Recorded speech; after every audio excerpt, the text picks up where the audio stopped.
Communication is the art of transmitting knowledge, ideas, information, and thoughts from one person to another. The transfer should be such that the receiver understands the meaning and the intent of the message and give proper feedback. In the previous video, we have discussed about the barriers in communication, and today we are going to discuss how to overcome or how to control communication barriers. So let's get started.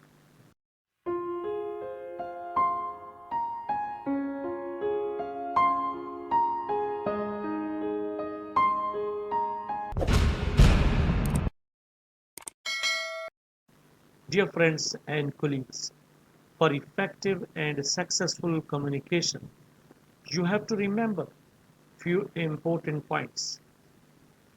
Point number 1, clarity of purpose. Point number 2, effective listening. Point number 3, completeness of message. Point number 4, avoidance of ambiguities. Point number 5, correct medium of communication. Point number 6, transparent and support culture. Point number 7, proper use of body language. Point number 8, controlling of emotions. Point number 9, politeness of manners. Point number 10, face to face communication. Point number 11, build up of trust.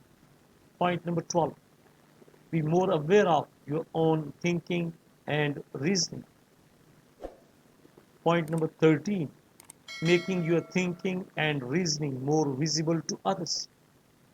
Point number 14, asking others about their thinking and reasoning. Means you have to make open-ended questions. And point number 15, respect each colleague. Those are available and present in the communication or training session. You cannot neglect or overlook any of these points if you like to convey your message effectively and successfully. Today, I'm going to discuss 7 important communication rules. By adopting and following these rules, you can effectively and successfully overcome your communication barriers. Rule number 1, develop personal communication skills. This is one of the simplest ways in which communication may be improved. Communication skills cover the ability to write in clear language so that a meaning is expressed directly and without any ambiguity. They also include the ability to talk to a wide range of people in formal and informal situations to achieve a range of purposes. More important are the skills that are often neglected. These include the range of reading skills required for the correct understanding of information, and we must also add the ability to listen and understand so that the speaker knows you are sympathetic and aware of what he is saying. A simple awareness of these abilities, particularly the last, as skills which can be developed, will help you a great deal in improving your communication at a business and also a personal level. Rule number 1 is very important. In simple, in this rule, you have to develop your own personal communication skills, listening, reading, and the understanding as well. Rule number 2, to overcome communication barriers and to make your communication effective and successful. Know when to communicate. Judging the right moment to make a communication is often important in business. For instance, some people deliberately write letters so that they will arrive on a Friday when people are supposed to be feeling happy with the prospect of the coming weekend. In a business context, making telephone calls first thing in the morning when the recipient is still dealing with the mail would probably be a mistake. Tackling your employer in a corridor when you want to ask him a complicated favor is probably not a good idea. So, you have to choose the moment for a communication, both in terms of its psychological rightness for the person involved and in relation to patterns of trade or work. So, a very important way of avoiding barriers of attitude in the recipient are distractions in the external circumstances. After developing your personal communication skills, you must understand and you must know when to communicate. This is equally important, and this is rule number 2. Dear friends and colleagues, you are on the platform of Safety First Life. Today we are discussing about how to overcome communication barriers, and this is part 2 of communication series. Let us discuss now what is rule number 3. Know with whom to communicate. It is no use communicating at length with someone unless you know that this person is the one responsible for making the decisions involved. If you contact the wrong person, you will only waste time for both of you. Worst still, you may give an impression of inefficiency or annoy the person involved. Always make sure that you are communicating with the right person. This also applies to crossed lines, the kind of situation where both parties think that the other is someone else. Such a mistake can cause all kinds of misunderstandings. So, do make sure that you contact the right person in the right time. And this is rule number 3. What is rule number 4? Define your information. Dear friends and colleagues, working people rarely have time to waste on non-essential matters. As a result, it pays to make sure you know exactly how much you need to convey in your communication. Knowing what not to say is almost as important as knowing what to say. So, cut out all material which is not central to your intentions.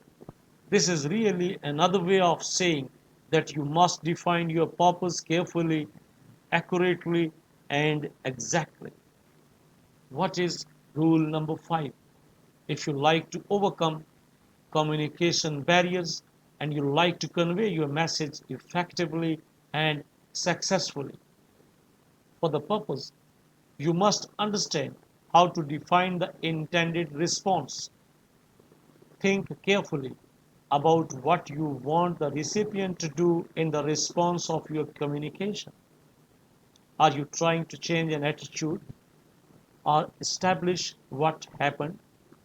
Are you simply trying to find out what he or she thinks or asking for advice?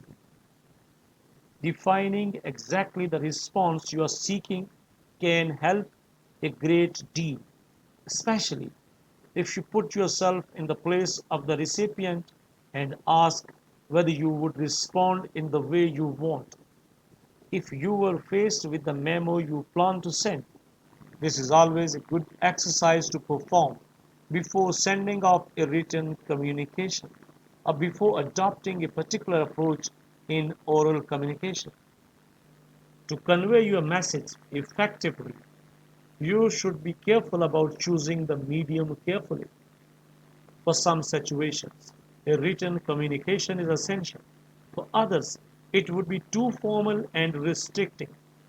Always think carefully about the best kind of communication medium for a particular situation and recipient.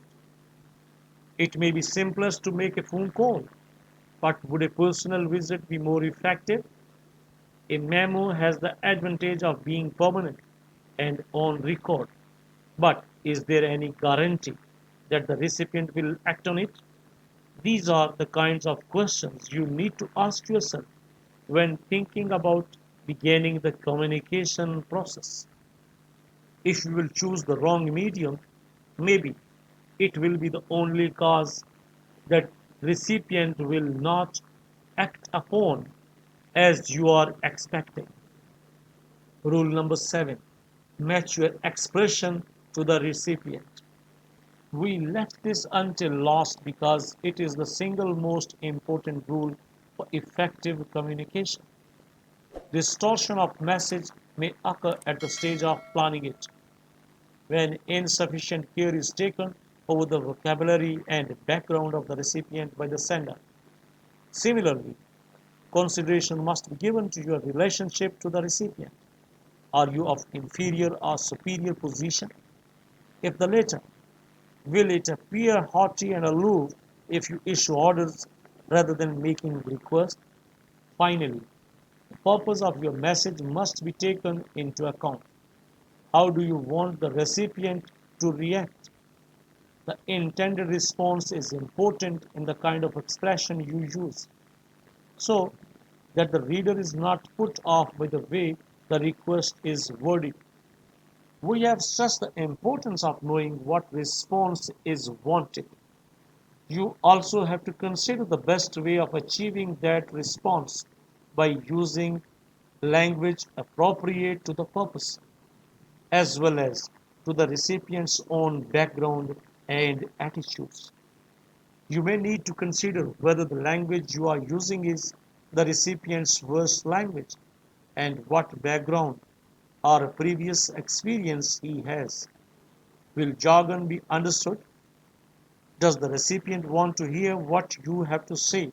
Or is he being forced to listen? Remember, there are still adults unable to read. And this important point you cannot forget at any stage. By following these 7 rules, there is no guarantee that you are communicating perfectly. There will be the times when external noise and internal distortion will still erect barriers, and times when straightforward disagreement or even failure are the outcome of attempts to communicate.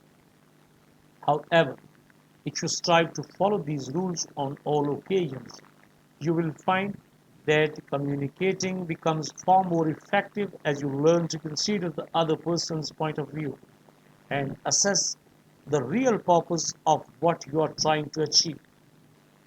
Let us understand now how we can make the communication successful.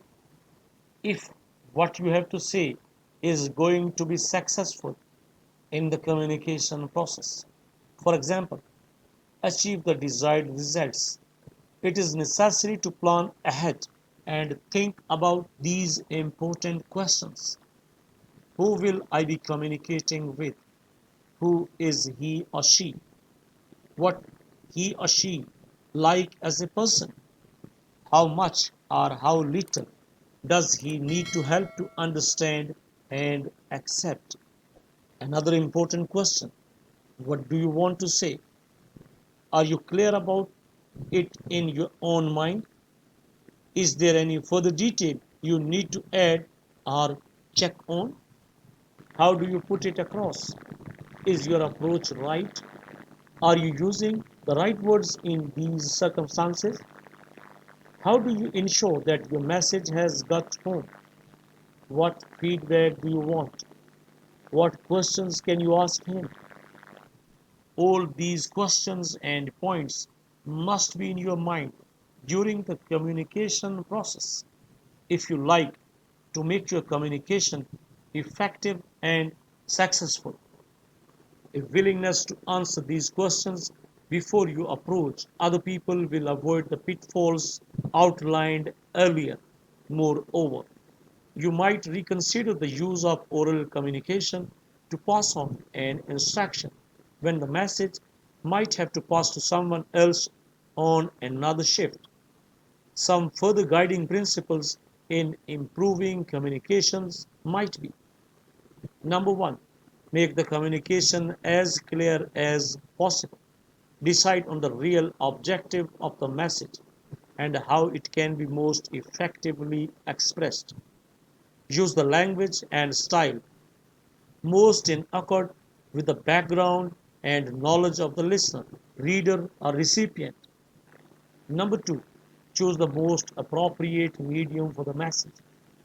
This will be governed by the cost weighed against the desired effect.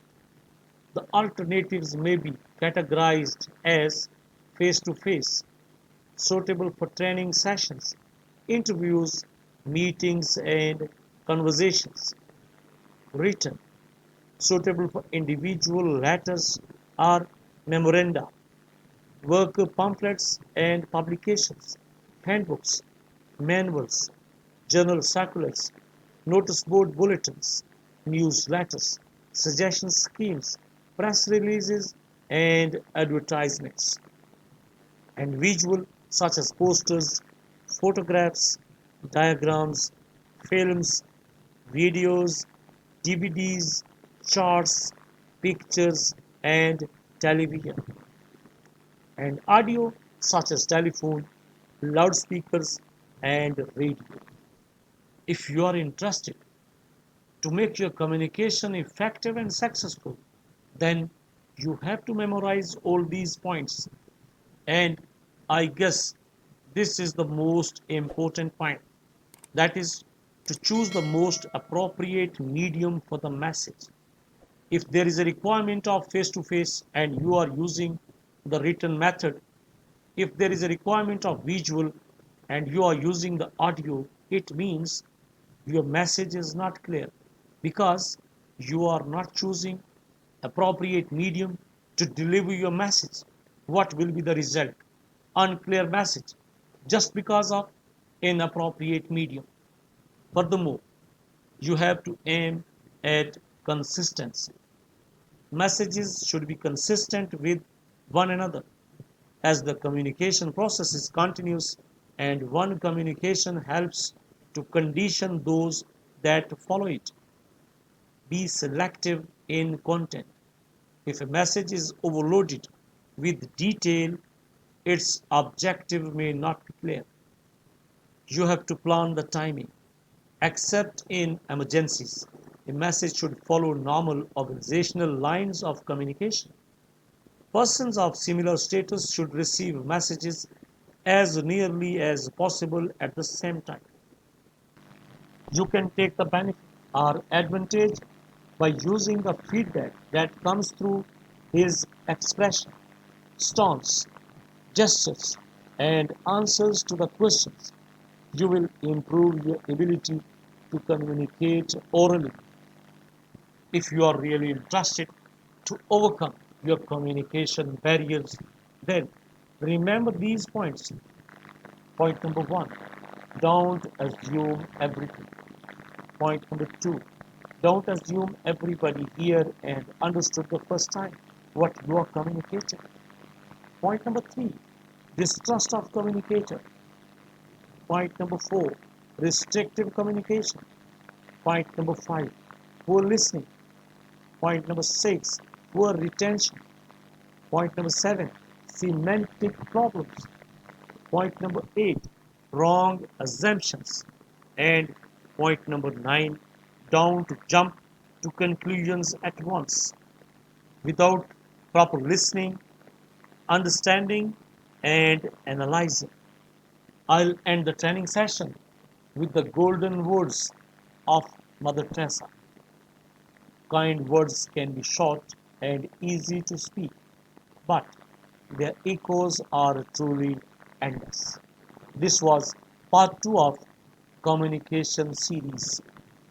In the part 3, we'll discuss about the successful communication strategies. And that's all for now. Training session part 2, how to overcome communication barriers is over. If you have any question, please ask in the comment section. Thanks for watching and don't forget to like, comment and share the video. Hope to see you soon with a new HSC tutorial. Till then, take care, good luck and Allah Hafiz.